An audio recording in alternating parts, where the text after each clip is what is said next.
It was a dark and, I have to say, dingy evening. There we both were, Gromit and myself, seated in our lounge, deep in concentration.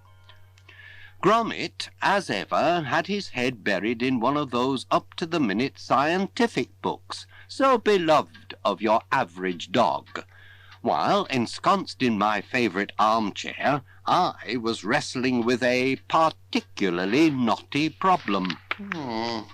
We'd a bank holiday coming up a week or two hence, and scattered all about me I'd travel brochures, volumes on holiday fun, magazines about desirable destinations.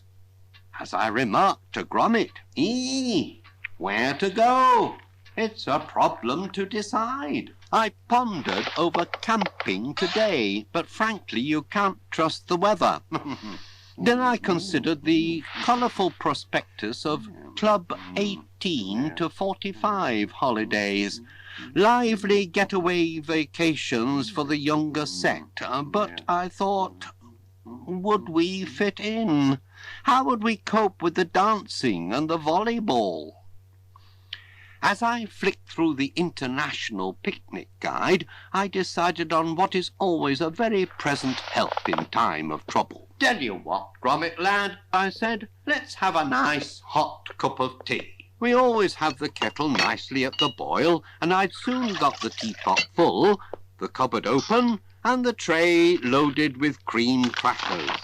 The whole operation was trouble-free until I opened the fridge.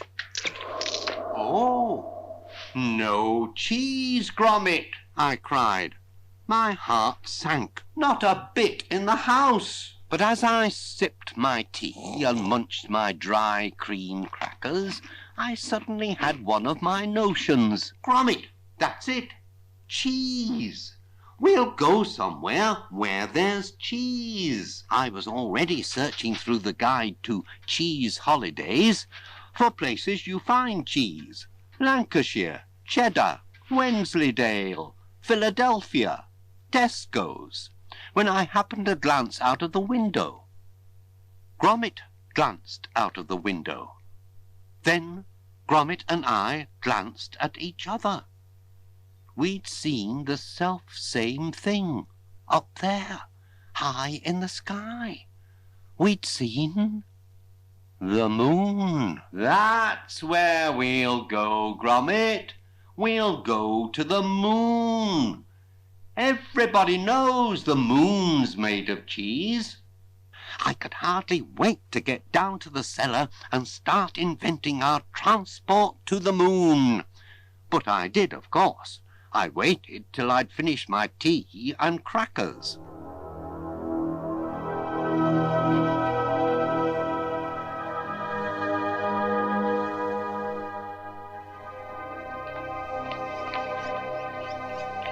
Then down the steps I went to my trusty old pencil and drawing board and began designing. First I designed what seemed to be a plover's egg, most odd. And then, in my haste, I designed a game of noughts and crosses. But finally, the noughts won, by the by. I'd got the hang of the matter and was designing a rocket. This was more like it. In the middle of the rocket, I designed a cosy cabin for Gromit and me. That, I dare say, would be where we should operate the flying instruments. Beneath the rocket, I added the final touch, a great burst of flame and explosion that would blast us off into space. The designs complete, I got down to the manufacture. I had an old door lying about the cellar. I leant it across a pair of wooden trestles and was soon cutting it to shape. In my eagerness, I made one tiny mistake. I sawed straight through the door, which was pleasing, and through one of the trestles. Which was a pity. I needed help. I needed Gromit. I'd left him upstairs studying electronics for dogs, a volume that has stood us both in fine stead over the years. I whistled, and down he came to the cellar, where I lay the wooden door across his back and continued sawing. Gromit was not best pleased, but he certainly made a fine trestle. Over the next few days the rocket took shape. We hammered, we drilled,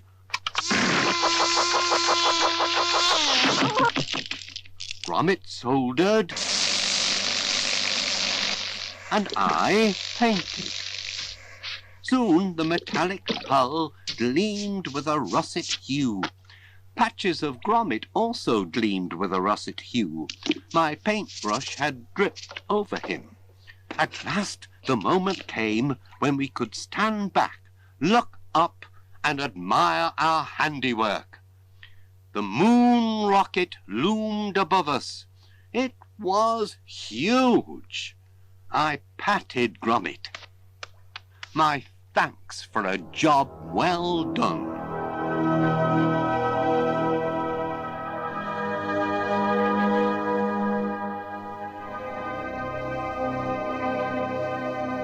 Come Bank Holiday Monday, Gromit was installed at the controls of our rocket, headphones about his ears, testing our electronic instrumentation, whilst I was checking the creature comforts we'd installed in the cabin. Deck chair, beach ball, travel rug, umbrella, plastic mat, all part of a British bank holiday maker's essential equipment. And, of course, my favourite old tennis racket, in case we met up with some lunar athlete. For our final tests, I took the headphones from Gromit, placed them about my own ears, and was soon able to announce, "Everything seems to be under control. Time to be on our way." I went to the exit door, only to be wrenched by the ears and hurled to the floor. Ow! Dear me, I'd forgotten to remove the headphones. Soon, however, I stood, box of Easy Strike household matches at the ready, over the fuse that would ignite our blast-off. With a deep breath and, of course, a lighted match, I ignited the fuse. As it sparked, I mounted the ladder to the cabin. 60 seconds to blast off. All our lights and instruments flashed in a most satisfactory manner, which served to remind me of another vital stage in our pre-takeoff routine. Lock the doors. As I secured the exit, above us the metallic trapdoor in the pavement outside 62 West Wallaby Street slid open.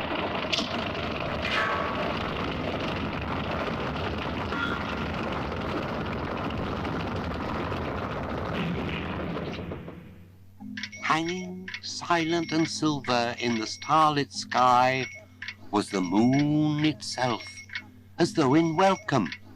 I felt I could touch it. I reached out, but I couldn't. The moon is, as I pointed out to Gromit, a very long way away. Then a thought struck. I rummaged in my trusty old kit bag. There was Gromit's knitting, there was our flask of tea, but no crackers, Gromit. We've forgotten the crackers. We couldn't go all the way to the moon to sample its cheese with no cream crackers.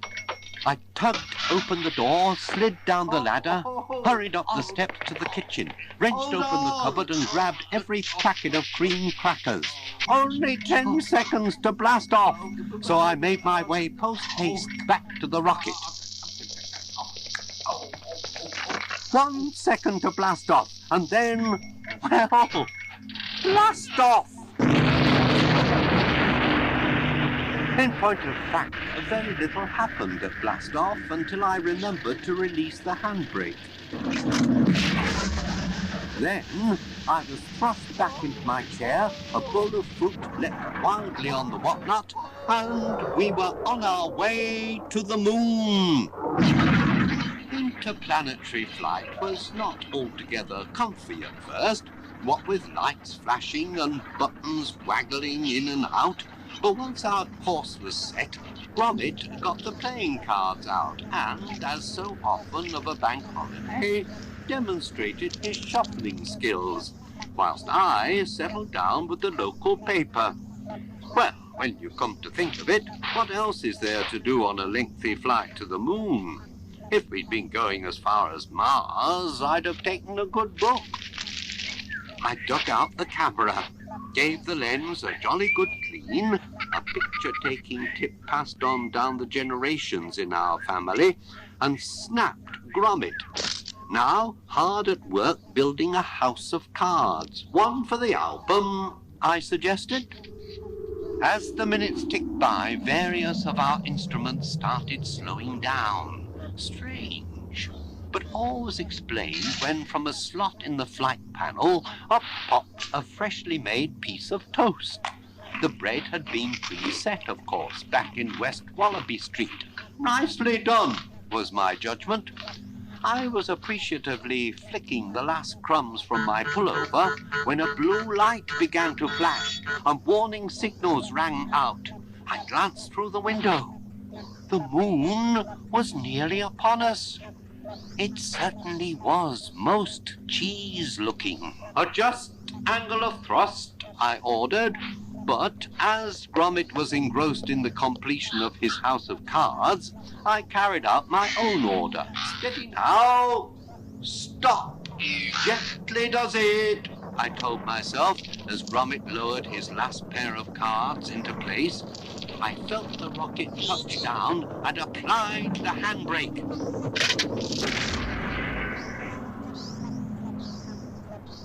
Sadly, the impact was too much for the house of cards, and it collapsed beneath Gromit's nose. For a moment he wore a disgruntled air, and I felt a twinge of regret. But needs must when you're landing a rocket on the moon.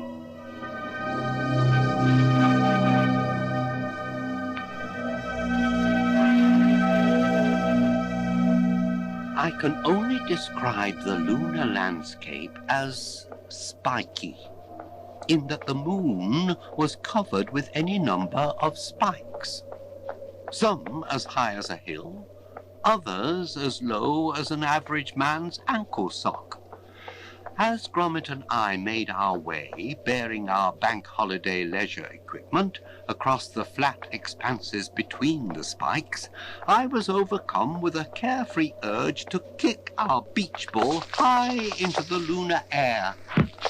In fact, I kicked the ball that hard, it simply went on rising and rising until it was no longer to be seen. In orbit around the moon, I presume, to this day. We settled on a picnic spot, and I proposed a nice drop of tea. Get the taste buds going. Soon my thoughts turned to matters of cheese. Gromit passed me the essentials, a plate, a knife, and a cream cracker, and I sliced into the nearest cheesy-looking lunar spike.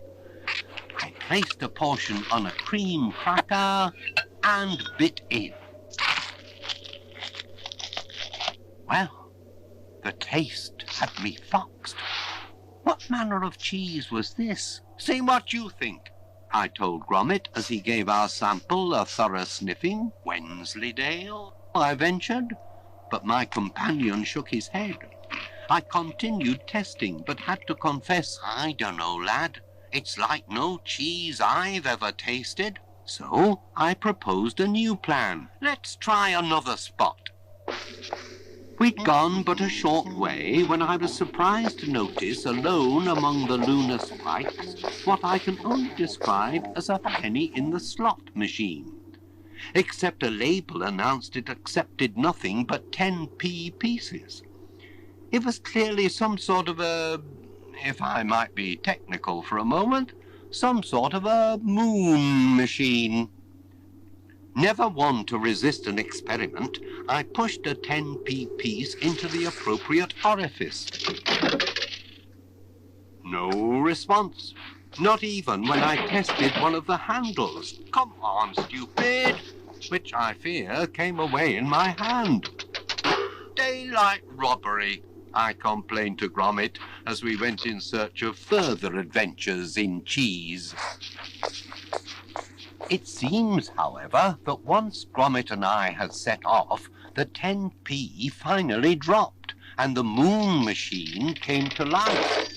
Angular metallic arms popped from its side, gave its head a good scratch, and straightened its somewhat wiggly aerial. The machine had a drawer where you and I have, if you'll pardon the expression, tummies. And from this drawer the machine must have taken its telescope and spotted the remains of our picnic. I'm putting two and two together here, for when we returned later on, our cups and saucers were gone, and so was Gromit's best bowl, secreted no doubt in the machine's abdominal receptacle. The machine had also purloined, in all innocence, I dare say, a brochure advertising economy skiing holidays, presumably dreaming of whizzing its way up and down the snow-covered slopes of Switzerland or Austria or some such. You'll be wondering what Gromit and I were up to. Well, we'd settled on another part of the moon, with our knife, our plate, and our cream crackers, still testing cheese. Engrossed as I was, I barely noticed when Gromit spotted something behind me. I'd just essayed my latest conjecture, camembert, when I heard the unmistakable tones of a slot machine running out of money. I stood up in some alarm, only to find the top of my head assailed by a weighty object that looked like nothing so much as a police truncheon. Ow! Held in the metallic fist of our friend, the moon machine. Or was it our friend? Just in case, I took charge of the truncheon, but made what might have been a slight misjudgment by feeding another 10p piece into the machine's coin slot. Out of curiosity, I suppose, forgetting it killed the cat. Any road, Gromit and I had barely begun to mount the ladder to our space rocket when the moon machine was once again on our track. Could it have been vexed by the slices of lunar cheese I was carrying in the picnic basket? For no sooner had we climbed into our cabin than the machine was attempting to mount the ladder in pursuit. To no avail, mind you, it hadn't the feet for it, you see. Simply little round casters, as is the nature of machines. The moon machine bustled angrily about outside, whilst myself and Gromit hurried to our instrument panel. Emergency countdown, 10 seconds and counting. It would be as well to get a wiggle on, I thought, as the machine had produced a tin opener and was having a good go at our rivets. Time to give Gromit and myself something of a pep talk. Hold tight and think of Lancashire hot pot. As the countdown got underway, the machine removed a square of metal and clambered into the nether regions of our rocket. It was interfering with our mechanical arrangements. Not only that, it had discovered our easy strike household matches. This could cause a bit of bother, particularly in the light of our emergency countdown coming to an end with no result. The fuse, I reminded Gromit. You forgot to light the fuse. Whether or not the moon machine heard my words, I couldn't say, but at that moment, we suddenly found ourselves in blast-off mode, and the machine, its hands desperately clutching a pair of metal strips from the hull, was flung from our rocket.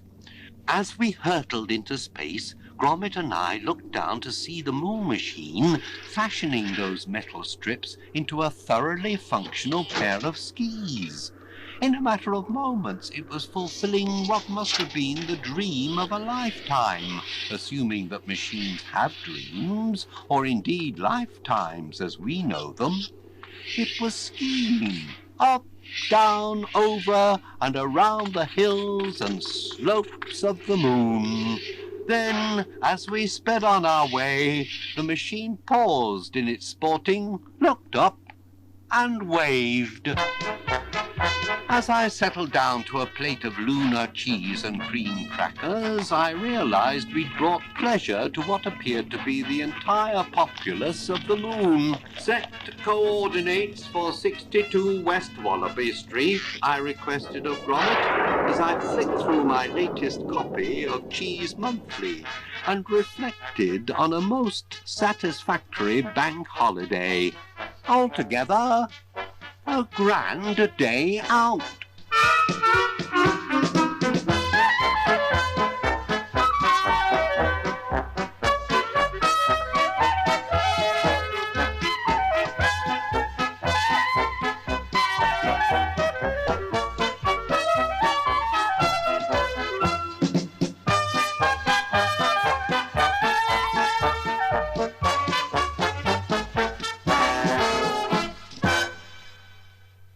Generally speaking, your average dog takes little interest in birthdays. Not so Gromit. On the great day, he's up early, sorting through the post, casting aside electricity bills, swimwear brochures, and tempting offers of lawnmower renovation until he finds that special envelope, a card addressed to himself. This particular birthday, I let myself doze a little late, while Gromit executed his annual ritual, until I heard from downstairs a familiar tune as Gromit opened the ingenious greeting card I'd sent him. Then I pressed the breakfast button on my morning arrangements console. "My turn for breakfast," I announced, forgetting I'd installed some new arrangements. The bed tilted upright. "Steady on!" and I slid via the dining room ceiling into my trousers, waiting some 20 feet below. Gromit was hid behind the morning paper, but suddenly he depressed a plunger on the tabletop, thus activating a sizable dollop of plum jam, which sped above the table towards me. I sat unblinking in my chair until a slice of finely judged toast leapt from the electric toaster, intercepted the plum jam, and made a perfect landing on the plate in front of me. Well, that went as well as could be expected, Let's see what's on the 905, shall we? I was referring to the model railway we'd been laying to facilitate transport of goods from one room to another, thus avoiding unnecessary carrying and possible damage to fingers and the like. Sure enough, the 905 passed through the dining room loop dead on time. Here she comes now. Oh, I wonder what this could be. I'd lifted from atop one of the 905's freight vehicles a cheerfully gift-wrapped box and handed it to Gromit. "Happy birthday, Chuck!" As Gromit opened the box and revealed the bright red collar and lead within, I could see from his furrowed brow and solemn expression that he appreciated the serious thought I'd applied to choosing his present. "You look like somebody owns you now." The collar and lead were but the first part of his treat, and I led Gromit to the next room, where, I'm afraid, he cowered against the wall in some alarm. My guess is he was disturbed by the sight of an enormous pair of legs ensconced in festive pink paper walking in from the kitchen. "I think you'll find this present a valuable addition to our modern lifestyle," I commented, as I unwrapped the gift to reveal a pair of metallic trousers, handily broad at the waist and magnetic at the boot. These were techno trousers, originally developed for space exploration purposes. Fantastic for walkies! This I demonstrated by attaching Gromit's brand new lead to a suitable point on the techno trousers and programming in on their control panel walkies and 20 minutes. The trousers set off for the front door at a fine lick. Gromit was a mite baffled at first, but soon got the idea when he was violently tugged from the room and yanked down the hallway. "Have a nice walk, Gromit!" While Gromit was, no doubt, enjoying a merry time in the local park, I buried my head in our household accounts. They looked by no means rosy. Thorny, more like. There was no use prevaricating around the bush. To make ends meet, we'd simply have to take in a lodger. By the time the techno-trousers returned with Gromit, I'd already inserted a room-to-let notice in our front window. Gromit, busy knitting a winter weight pullover in sky blue, barely looked up when a visitor called, a development to which I'd been alerted by the ringing of the front doorbell. Our visitor had come about letting the spare room, and I proudly showed him around our humble abode. "I'm asking 20 a week. That would include your breakfast. I suppose you'd like kippers. Did I mention our prospective lodger was a penguin?" Quietish type he was, but I tried to enthuse him over the advantages of the spare room. Bit dingy, but it's surprising what a lick of paint can do. Whether or not the penguin was taken with the brown decor and cobwebs, I couldn't say, but I drew his attention to a favourite family heirloom, believed to be a portrait of my own great-grandmother. Mind, it had become a little faded with time, so it might have been a stag at bay. Anyway, it was when its nail gave way and the picture fell to the floor that I spotted our visitor was no longer enthralled. In point of fact, he wasn't even there. I discovered him in Gromit's room, happily testing the bed and trying the radio. Well, he seemed pleasant enough, so I left him to it. The next task was to decorate the spare room for Gromit. As I tried to cheer him up with my philosophy on the efficacious merits of fresh licks of paint, Gromit busied himself with the techno-trousers. Instruction manual aloft, he climbed inside the metallic breeches, and after a couple of false starts, involving the staples of his manual sticking themselves to the soles of his magnetic boots, he was away. Up the wall he climbed, clinging on with the magnetic boots, you understand, and clutching a paint roller, and marched to the middle of the ceiling, which he began whitewashing. "Wonderful things, these techno-trousers," I enthused, just as our new lodger, the penguin, passed by. From the hard look he gave them, he too was mightily impressed with Gromit's trousers.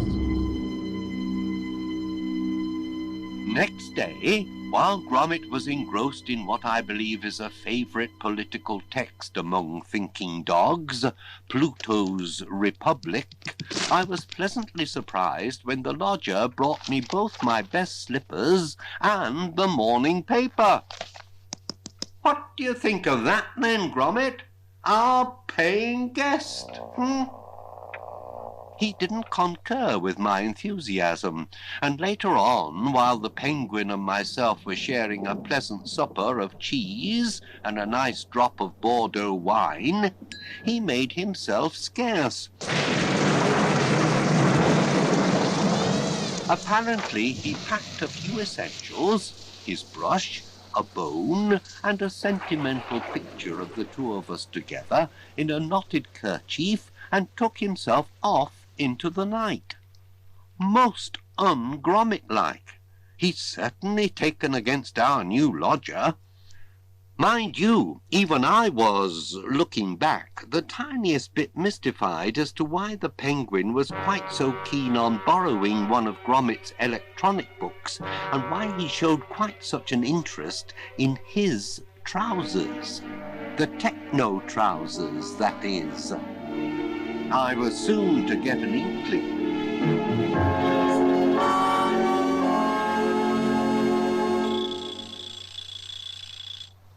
The following day found me relaxing in bed when all of a sudden my morning arrangements swung into action without my prompting.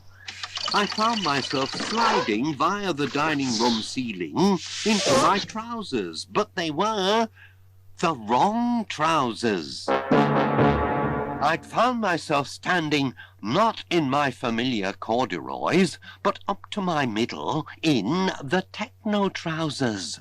Not only that, the techno trousers seemed to have developed a life of their own. My legs were being forced up and down like a robot.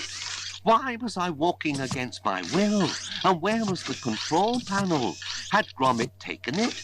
Before I could answer any of those questions, another query sprang to mind. Where was I going? The trousers were taking me out of the house, down the front drive and off along the street towards town.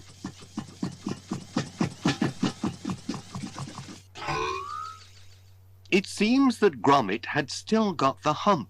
He was looking on a notice board for rooms to let when he spotted one of those police wanted notices inserted by the boys in blue. A reward was being offered for information leading to the arrest of an unusual-looking villain who, according to Gromit, sported on his head the sort of red floppy wattle characteristic of your average cockerel, but beneath had the distinctive black and white body and webbed feet of, well, Gromit couldn't quite place it. I happened to spot him grappling with the puzzle as the techno trousers walked me along the street in a series of most unwelcome maneuvers. I was raced back and forth, turned upside down, flung in the air, even though, quite frankly, I'm not one for acrobatics. The wrong trousers have gone wrong.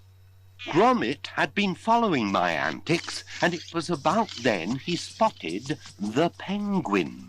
All unbeknownst to me, he was sat behind a fence operating the control panel he'd clearly purloined from the techno trousers. What a shocking calamity! I was exhausted by now, and when the trousers took me back home to West Wallaby Street, relieved to tug my pyjama bottoms over the trousers and sink into the welcoming embrace of my own bed. Oh. Meanwhile, Gromit took it upon himself to indulge in a spot of detective work. It seems that whilst I was lost in the land of Nod, he followed our penguin to an area of alleys, dustbins and abandoned rubbish bags unfamiliar to most of us more sober citizens, round the back of the City Museum. There, with notable presence of mind, he climbed into a handy cardboard carton in which he fashioned a peephole to keep watch. He observed the penguin make notes concerning the museum's layout, measurements of its height, and of one particularly large and significant window. What could he be up to? What was he planning?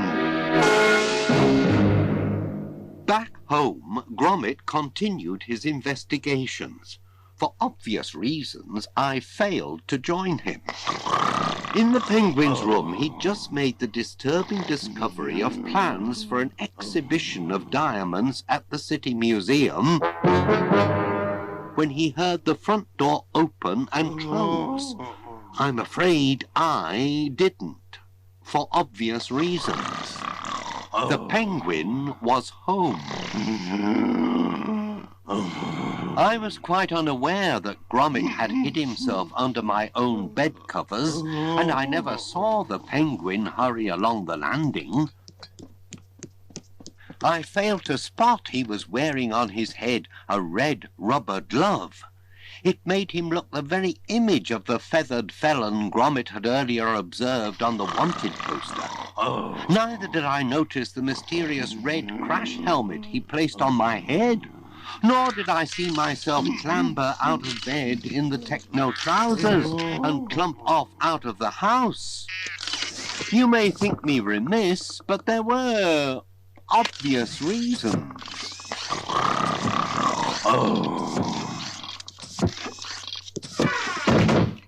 What happened next seemed to me as a dream, a nightmare, you might almost say.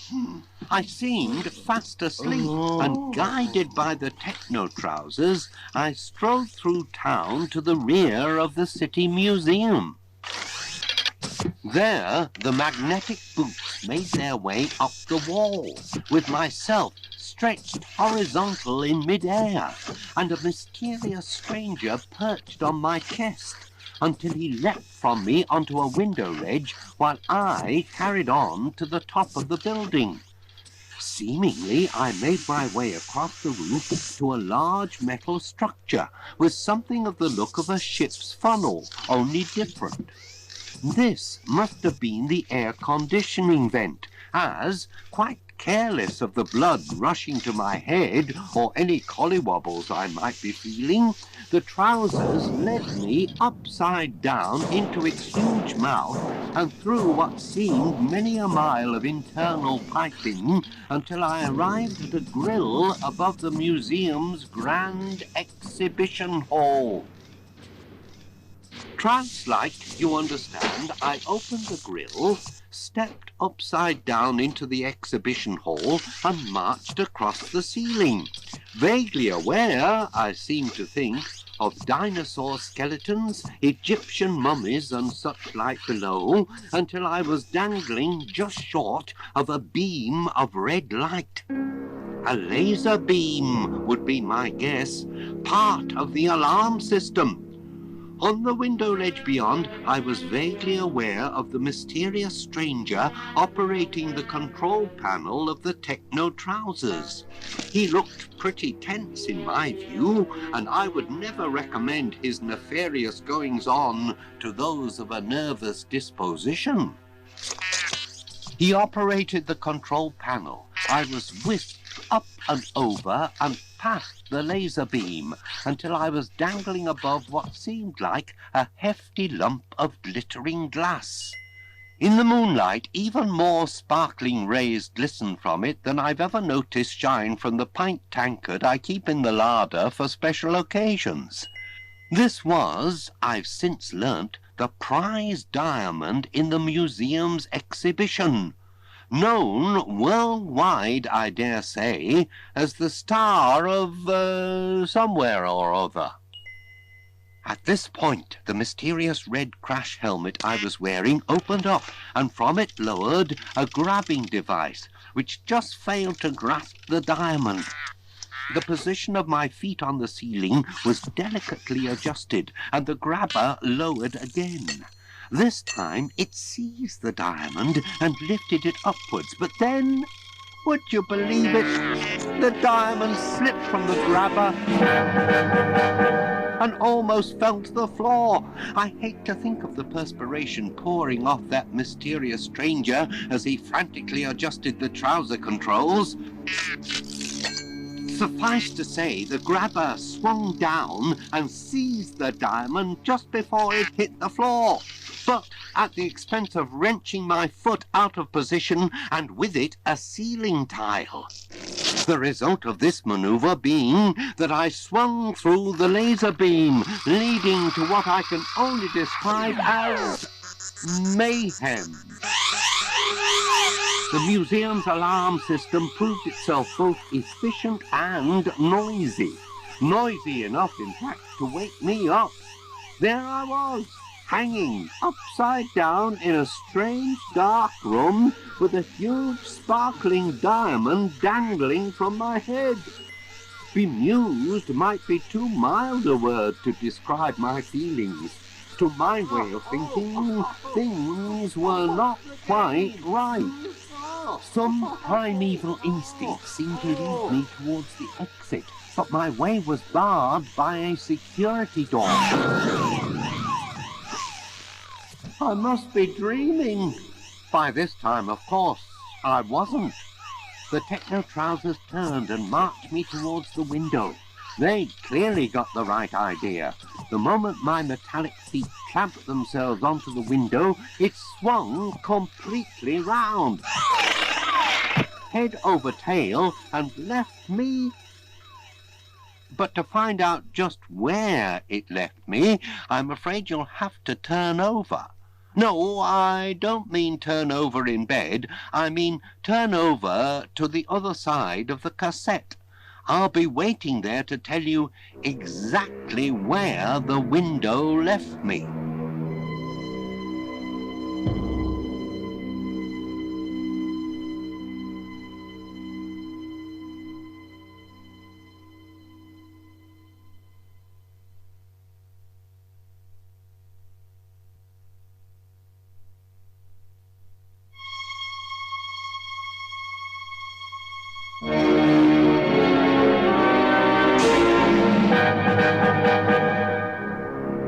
Are you there? Grand. Now, if you remember, the metallic feet of the techno trousers had clamped themselves onto a window in the City Museum at a considerable height above ground. The window had swung completely round, and it left me outside the building. I was not happy. Not happy at all. Help! Where am I? You'll be hearing from my solicitor about this. The mysterious stranger ignored all threats of legal action, jumped on my back, grasped the contraband diamond, and guided the techno trousers towards the street below. Dazed I might be, but I knew matters were not thoroughly tickety-boo. I'm a respectable citizen, I protested, but the trousers led me home, willy-nilly. Back at West Wallaby Street, the mysterious stranger removed a red rubber glove from his head and revealed himself as the Penguin. Good grief! It's you! In all fairness, it must have been my dozy condition that had blinded me to my captor's identity, but now I was determined to assert myself. Let me out of these trousers this minute. The Penguin's response was to guide me into my best wardrobe and shut the door on me. I protested, as you would. This is nearly new. But he was not one to be diverted by aesthetic considerations. I'll give you what for, you tyke. Through the wardrobe keyhole, I watched the next act of the drama unfold. The Penguin had just put the diamond into a canvas sack when Gromit arrived. He stood in the doorway, teeth bared, hackles aloft, a fine display of dogged determination to give the felon the very what-for I'd been threatening. Gromit was only put off when the Penguin produced a gun, forced him into the wardrobe with me, and locked the door on the pair of us.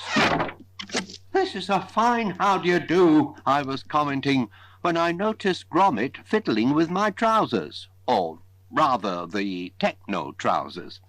He was doing something strange with the wiring. Suddenly my metallic feet were thumping up and down, and the wardrobe was shaking in a manner that was doing it no good at all. The body of the wardrobe, which I'd painstakingly assembled from a DIY pack but a few months before, separated itself from the base. There goes my knotty pine! I couldn't see a thing, but we were clearly on the move.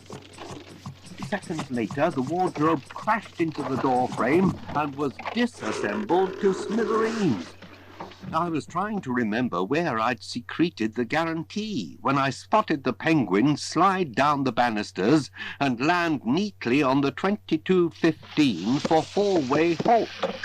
Gromit leapt after him and found himself hanging on the lampshade above the hallway, quite fortuitously, as it did need a dusting.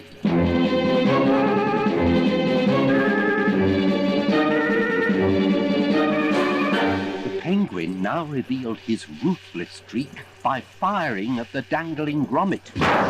The bullet scythed through the wires above the light, requiring, I reflected, another visit to the hardware shop. and Gromit, in his turn, landed neatly on the middle carriage of the 2215. The lampshade, in its turn, landed neatly on Gromit's head, proving itself a worthy helmet and deflecting further bullets.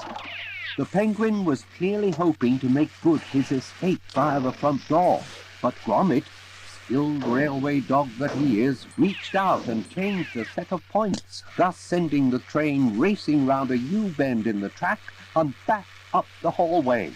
The 2215 was now behind schedule, but needs must when you're dealing with a ruthless armed robber. At this juncture, I was unable to slow my own irresistible progress downstairs to the hallway, and found myself stepping onto the rear carriage of the 2215. Gromit, I'm right behind you! The Penguin spotted the significance of this development as he fired at the approaching breakfast room junction points, which changed just in time to separate my carriage from the rest of the train. I sped along a siding adjacent to the main line and indeed overtook the 2215. Everything under control, I reassured Gromit as I leant down and removed the gun from the Penguin's grasp. I'll take that, if you don't mind. Politeness never comes amiss, I believe, whatever the circumstances. I'd not bargained for the limited extent of the siding and found myself crashing into the buffers and flying headfirst through the serving hatch into the kitchen, where I landed on what I've always considered among the handiest of my domestic purchases, a vegetable rack on casters, which, with the impact, naturally took off at high speed. Undeterred by the sudden aroma of Spanish onion, I scrambled onto the rear carriage just as Gromit was about to reach out for the Penguin. Get him, Gromit! But his lunge merely caused the engine and fire tender to detach themselves from the rest of the train and race ahead. The Penguin then changed the next set of points, sending Gromit and me hurtling along the uncompleted living room branch line towards the French windows.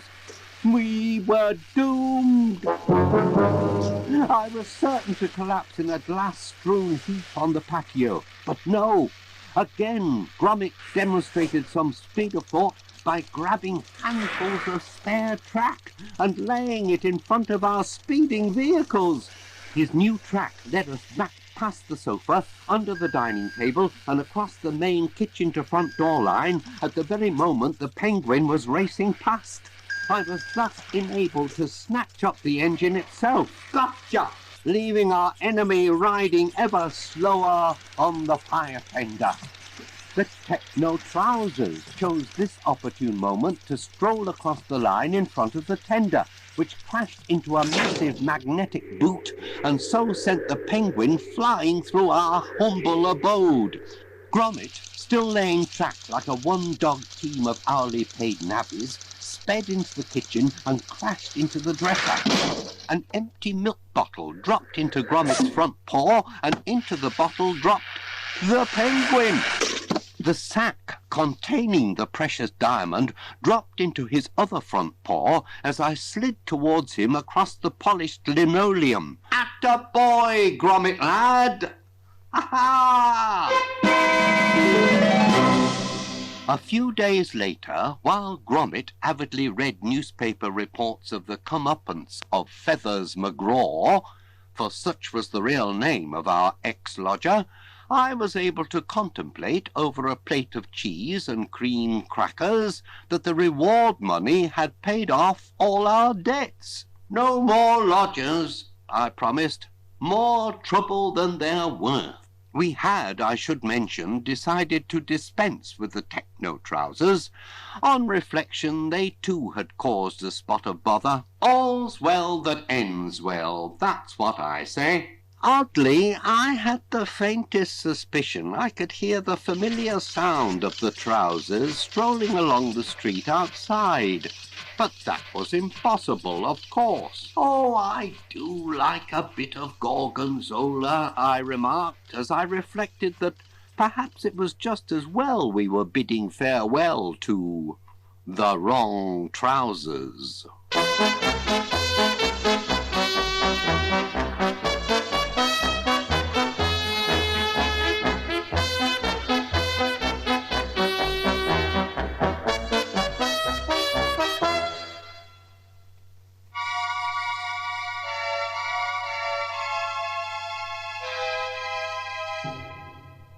Of your average night, I enjoy, I'm glad to say, the sleep of the just, a jolly good 8 hours. But this particular night, shortly after Gromit and I started up our Wallace and Gromit wash and go window cleaning service, I must have stirred for some 3 or 4 seconds. I had a sense the house was shaking, possibly due to the passing by of a large truck, and maybe I'd heard the faint sound of a small animal. I thought nothing more of it, mind. Woke up on the morrow, as per, and put my morning arrangements into operation. Porridge today, Gromit. Tuesday. Gromit did the necessary. My bed turned upright, and with a hearty cry of Geronimo, I slipped through the dining room seat. My dressing machinery soon got me fully clothed, and I had a moment to take in the headlines on Gromit's newspaper. Wool shortage and sheep rustling continues. Worrying for a dog as keen on knitting as Gromit. Then he put our porridge cannon into operation. A good dollop of my regular Tuesday breakfast spread above the dining table and landed spot on in my best bowl. But before I'd a chance to add milk, another dollop flew across the room, and then another, and another, straight at me. I was diving and ducking and defending myself for dear life, but by the time the cannon ran out of ammo, I was plastered against the wall beneath a veritable morass of soggy oatmeal. It was then Gromit discovered the porridge cannon wiring had been seriously nibbled. Mice, do you think? I ruminated as I set off to make my own breakfast. Other signs appeared. Bites had been taken from the rubber plant, and a hole had been gnawed in the porridge oat box. Well, I'll be... Chunks had been munched from a slab of gorgonzola cheese. Have you been peckish during the night? I asked Gromit. But he was as baffled as myself. We both had the strangest sense of tiny footsteps about the place. There's something very fishy going on, I opined as I settled down with the morning paper, only to find a huge hole had been nibbled out of its middle, and the earlier wool shortage had been reduced to an wool shortage. I put my feet up on the poof and contemplated calling in the pest control people. But then the phone rang and business matters took over. Wallace and Gromit's wash and go window cleaning service, may we be of assistance? A lady's voice replied, requesting attention to the windows of the wool shop in the high street. On our way, madam. As I put the phone down, I couldn't but notice signs of fresh nibbling around the upper edges of the poof. Good as our word, the Wallace and Gromit organization sprang into action.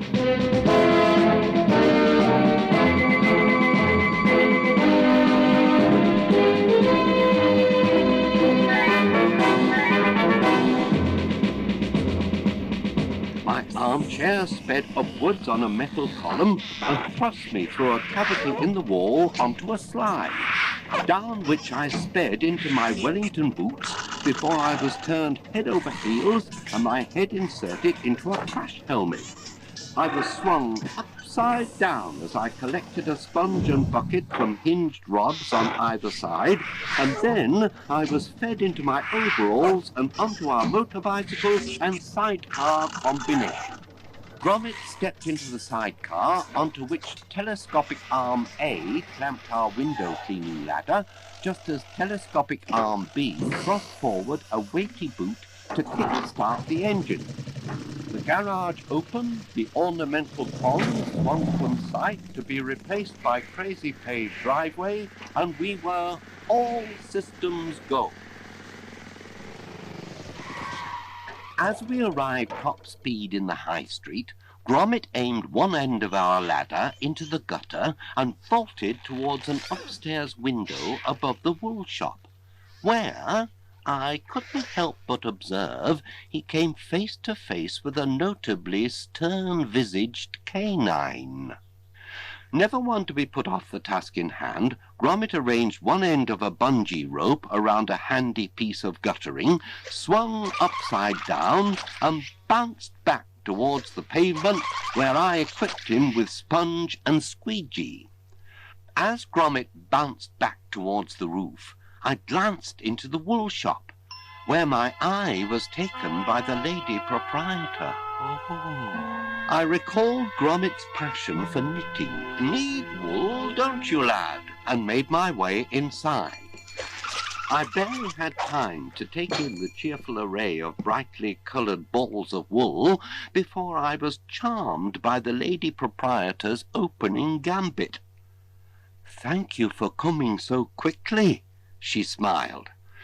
It was only when I reached out to select a ball of red wool for Gromit that I noticed the lurking figure of the stern-visaged canine, as mentioned heretofore, glancing through a newspaper with the headline, "Even More Sheep Rustling." The lady proprietor did the honours, introducing the creature as her dog, Preston. "All right, Pooch, eh? Aha!" Preston glared as I patted his head. I should have been concentrating on my wool selection, because, before I knew it, the whole neatly stacked display of balls was tumbling from the shelf about my feet. "Oh dear!" The lady proprietor was at my side in a flash, eager to alleviate my embarrassment, compounded by a scornful glance from Gromit as he bungeed up and down on the far side of the window. We knelt and picked up scattered balls of wool until our fingers touched. "Oh," I remarked. "Oh," replied the lady proprietor. Her dog might have snarled as he stalked from the shop, but I had other concerns on my mind. The lady proprietor's name, for example. It was Ramsbottom. Gwendoline Ramsbottom, a name with a certain poetry about it. "Is this place yours?" I inquired. Her father had left her the shop, along apparently with his debts and a few other things, being something of an inventor. "Never!" I exclaimed. "Ha, ha, ha, ha. Well, I do a bit of that myself." My tongue was loosened now. "I see they haven't caught those sheep rustlers. Still, you've got plenty of wool, eh?"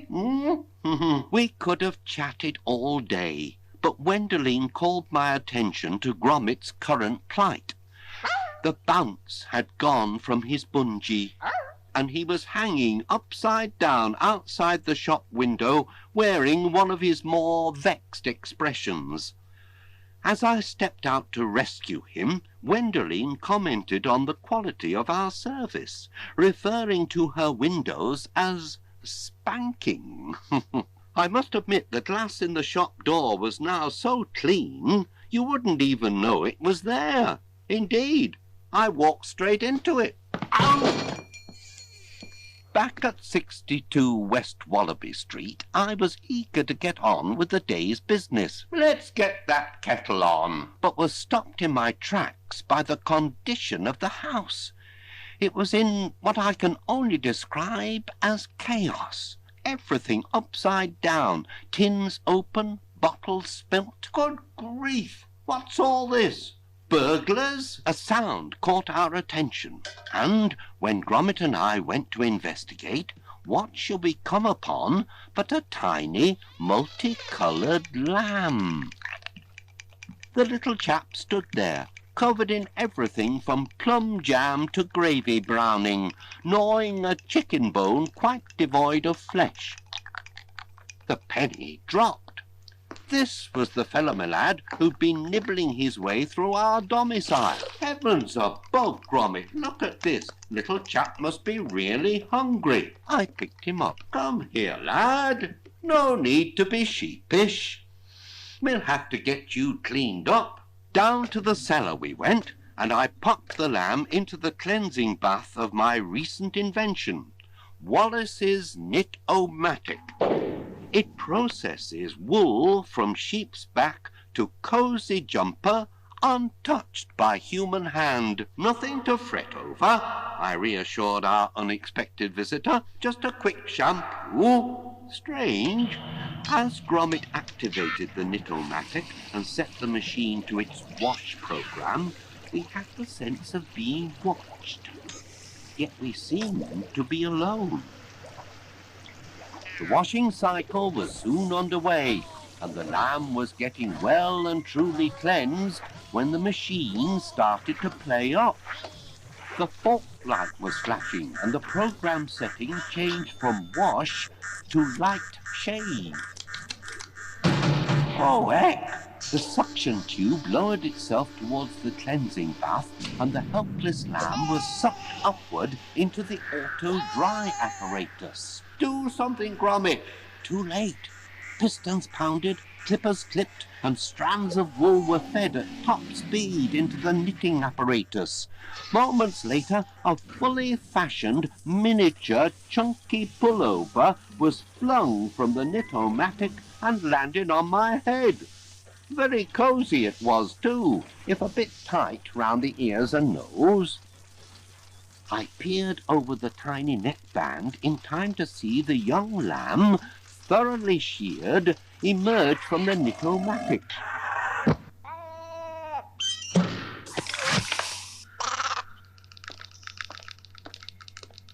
We'll call him Sean, eh? I proffered as we all left the cellar.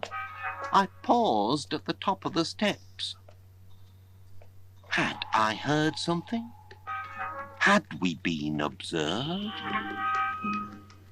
Later on, young Sean was snug in the pullover I'd passed on to him. Only fair, really. It was his wool, and Gromit was reading his paper, Killer Dog on the Loose being the latest top story, while I worked on my adaptation of the porridge cannon. I'd an idea it would come in handy the next day. Gromit, you know we're doing the clock tomorrow. This was the town clock, of course, distinguishing feature of the clock tower in the high street. Up his ladder, Gromit was working away on the clock face when I put the revised porridge cannon into action. At first firing, Gromit received a helping of suds straight between the eyes. But he soon got the knack of ducking at the right moment. The instant Gromit was fully supplied with cleansing requisites, I felt the urge to pop into Gwendoline's wool shop. Back in a tick, won't be long. On my way across the road, I noticed her dog, Preston, stern-visaged as ever, glaring at Gromit from his upstairs window, while young Sean was popping inquisitively into the adjacent yard. I'd no time for investigation. There were matters to be discussed. Gwendoline wanted to know all about my inventions. My heart skipped an extra breath when she said how her daddy would have loved to have met me. Yet I felt disapproval in the air. Gromit had finished the clock tower and, on the pretext of giving the wool shop windows another going over, was fixing me with a hard look. Then it seems, whilst Gwendoline and I were engaged in our tete-a-tete, Gromit spotted young Sean peering from a hole in the wall above. He shinned up the ladder to investigate, popped his head through the hole, and found himself face to face with young Sean, only to be startled by the flash of a camera. Somehow he sensed the presence of Preston. Gromit sped down the ladder and hurried through the wool shop, ignoring my discussions with Gwendoline. Of all the women I've met, not that there have been many. In the room above he stumbled, so I gather, over a tin marked Preston's dog food, then spotted a picture of a butcher wielding a meat cleaver. The butcher's head was missing from the picture at the very point at which Gromit would have inserted his own head through the wall. From the yard outside he suddenly heard young Sean, and through the window he spotted the tiny lamb peering from a truck which was full to overflowing with stolen sheep. I was oblivious to these goings-on. What I'm trying to say, in a manner of speaking, it wasn't until Gromit had raced through the wool shop to the truck and released the sheep, and the sheep had flocked through the shop, carrying me off on a tidal wave of wool and mutton, that I spotted anything amiss. Meanwhile, Gromit had released young Sean, but got himself trapped inside the truck and driven off by stern-visaged Preston. Apparently, it would seem, directly to the police station. Next day, the papers were full of Gromit's arrest. The killer dog on the loose, and that was meant to be him. On every page was the photo of Gromit, seemingly in butchery garb, and apparently aiming a meat cleaver at young Sean. Not the Gromit I knew, but what could I think? Oh, you've really let us down this time, lad. Then I had a visitor. Once I'd struggled through my guests. Oh, did I mention I was putting the stolen sheep up till we could find them proper lodgings? I opened the front door to find Gwendoline on the step in a bit of a state. She insisted I should stay away from her shop, and from what she referred to as her silly, silly windows. She rushed down the drive saying how she was no good for me, and crying into her hanky, and saying how sorry she was about Gromit. I was that speechless, I said nought. On the other hand, something had to be done. In his prison cell, Gromit, I've since learnt, was well stuck into a book he'd always meant to read, Dostoevsky's Crime and Punishment, when a strange parcel arrived. It contained a 5,000-piece jigsaw puzzle. Gromit's normally a dab hand at jigsaws, but night had fallen before he finished this one. Then he noticed he'd assembled a secret message. Friday night, 8 p.m., be ready, a friend, it read. Suddenly Gromit realized it was 8 p.m. on Friday night, and who should appear at the window of his cell but young Sean. The lamb turned out to be quite nifty with a power-driven hacksaw, and with it he sliced through the bars like a knife through a lump of Wensleydale cheese. Gromit nipped out of the window and joined young Sean on top of a swaying 50-foot-high column of sheep held up by yours truly. Ha ha! Brilliant teamwork, lads! Sitting on the edge of a moorland field surrounded by sheep, Gromit and I were considering his position. I suppose you'll have to skip the country. A fugitive, eh? When a light fell across the frosty grass, and a familiar truck crashed through the gate. It stopped by the sheep. A figure in shepherd's clothing stepped out. The figure turned. I recognized it. Gromit had silenced me with a chilly paw across my mouth. Gwendoline, for it was she, blew a shepherd's whistle. Preston emerged from the driving seat and herded all the sheep into the truck, except for young Sean. With one of his glares, Preston strode threateningly towards the lamb until Gwendoline stepped in. "Stop it!" she cried. "I've had enough of this rustling. It wasn't so bad when it was just for the wool. Daddy didn't create you for this." What could she mean? We found out soon enough. Gromit and myself observed this drama in disguise as a scarecrow. Gromit on my shoulders and me on the driving seat of our motor bicycle and sidecar combination. We saw Preston turn on Gwendoline and drive her and young Sean into the truck with the sheep. "Let me out!" she cried. "You're not going to turn me into dog meat." Dog meat! Another penny dropped. There was a clue as to Preston's little schemes.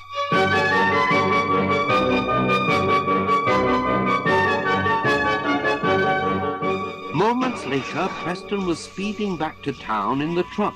Gromit and I were right on his tail in our motor bicycle and sidecar combination. "Don't worry, Gwendoline, I'm on my way." At any road, that's what I thought.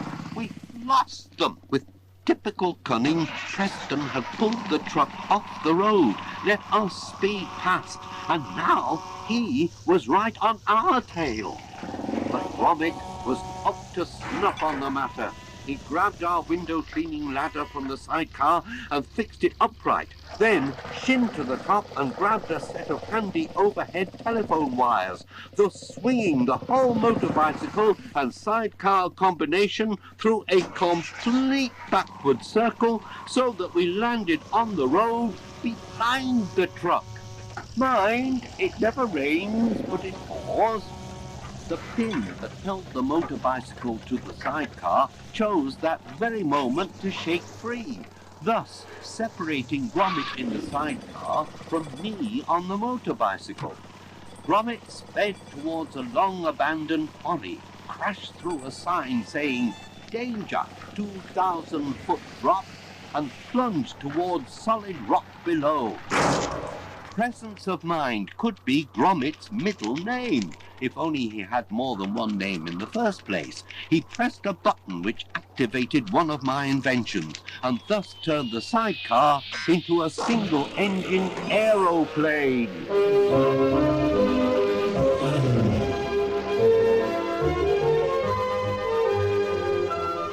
Personally, I was atop our window cleaning ladder and seizing hold of a lever at the rear of Preston's truck. "Don't worry, Gwendoline, everything's under control." I released the lever, lowering the tailgate of the truck. This left me in the position of a horizontal link between the back end of the truck and the front end of the motor bicycle.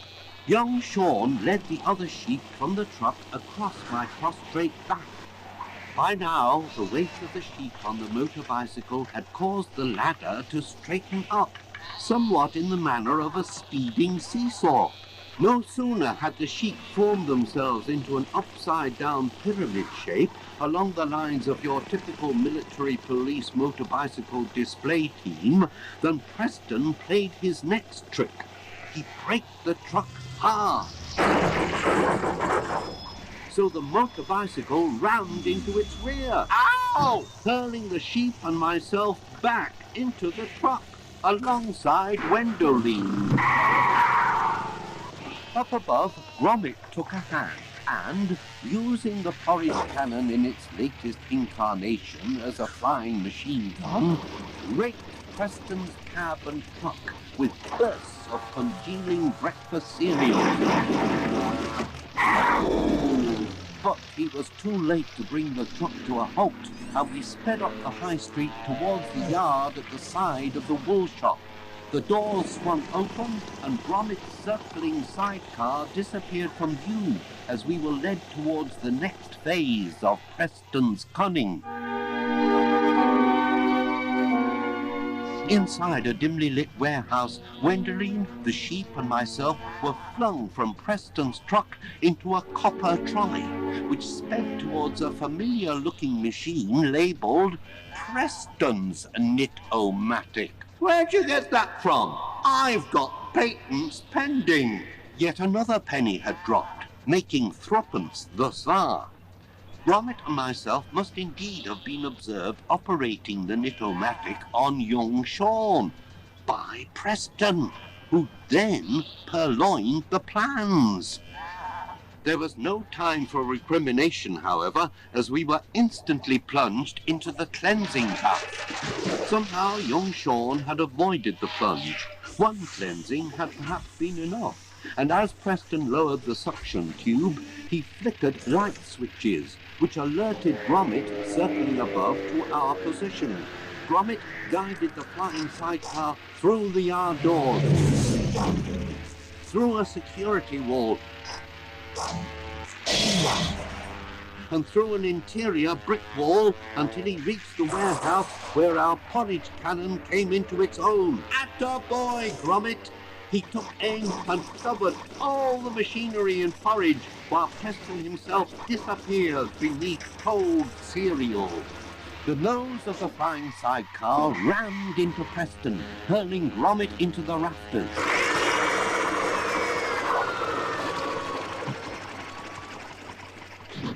Meanwhile, young Sean tugged on a rope and positioned the suction tube over Preston. We all looked on, open-mouthed, as Preston was sucked upwards and Gromit swung down to change the Nitomatic setting to close shave. Well done, Gromit! Pistons sounded, clippers clipped, and strands of wool woven from Preston's fur were fed into the knitting apparatus.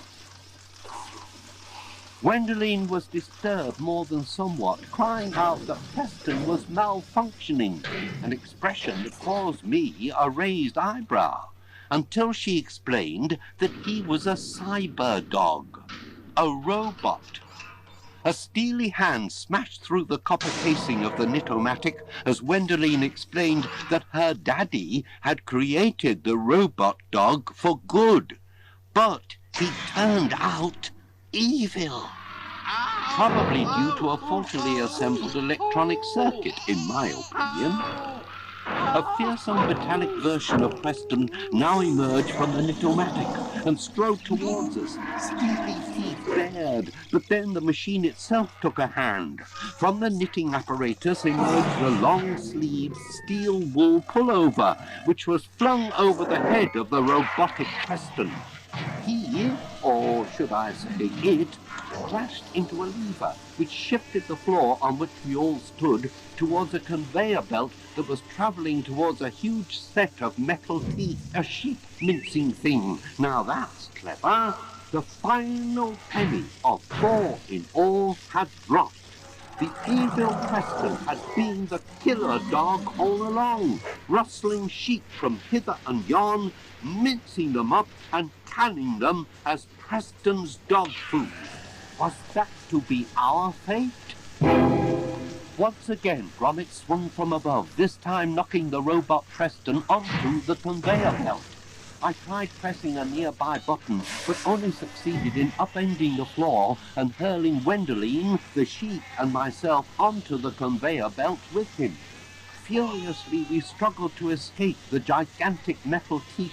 At the last second, young Sean came to the rescue, swinging down Gromit style and knocking Preston into the very jaws of the Nitomatic.